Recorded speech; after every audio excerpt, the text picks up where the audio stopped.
ಹಳೆಯನ ಮಗನಿಗೆ ನಿಮ್ಮ ಮಗಳನ್ನು ಕೊಟ್ಟು ಮದುವೆ ಮಾಡಿದ್ರಂತ ನಿಜವೇ? ನಿಮ್ಮ ಅನುಕೂಲಕ್ಕೆ ಲಿಂಗ ಕಟ್ಟಿಕೊಂಡರೆ ಅದಕ್ಕೆ ಹೆಸರು ಶಿವದೀಕ್ಷೆ ಎಂದು. ಶಿವಭಕ್ತರು ಸ್ವಾರ್ಥಿಗಳಲ್ಲ. ಸಕಲ ಜೀವಾತ್ಮರಿಗೂ ಒಳ್ಳೆಯದನ್ನು ಮಾಡಬೇಕೆನ್ನುವ ಮಹಾನುಭಾವರ ಕುಲವೆಲ್ಲ ಒಂದೇ. ಎಕ್ಕಡ ಮಾಡುವವನು ಮಾರುವವನು ಹೊಲೆಯನಲ್ಲ, ಕೊಲ್ಲುವವನು ಹೊಲೆಯ, ಹೊಲಸು ತಿನ್ನುವವನು ಹೊಲೆಯ, ತಾಯಿಗೆ ಬೈದವನು ಹೊಲೆಯ, ತಂದೆಗೆ ಎದುರಾಡಿದವನು ಹೊಲೆಯ. ಹರಣ, ನೀನೇನು ಹೇಳ್ತಿ? ಸತ್ಯಕ್ಕೆ ನಾಳೆಗೆ ಎರಡಲ್ಲ, ಒಂದೇ.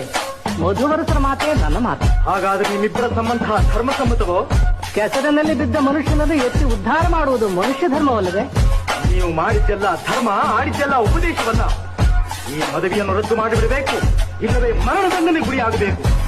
ಏನ್ ಹೇಳ್ತಿ? ಕೊಲ್ಲುವುದಕ್ಕಿಂತ ಹೆಚ್ಚಿನ ಶಿಕ್ಷೆ ನೀವೇನು ಕೊಡಬಲ್ಲಿರಿ? ಒಪ್ಪೋ, ಇವರಿಗೆ ಎಷ್ಟು ಧೈರ್ಯ! ನಿಮಗೆ ಕೊಲ್ಲುವ ಧೈರ್ಯವಿದೆ, ಆದರೆ ಸಾಯುವ ಧೈರ್ಯವಿಲ್ಲ. ಮರಣವನ್ನು ಪ್ರೇಮದಿಂದ ಆಲಂಗಿಸುವ ಧೈರ್ಯವಿಲ್ಲ. ಅಹಿಂಸೆ ಎದುರು ಹಿಂಸೆ ಎಂದಾದರೂ ತಲೆಬಾಗಲೇಬೇಕು ಪ್ರಭು, ತಲೆಬಾಗಲೇಬೇಕು.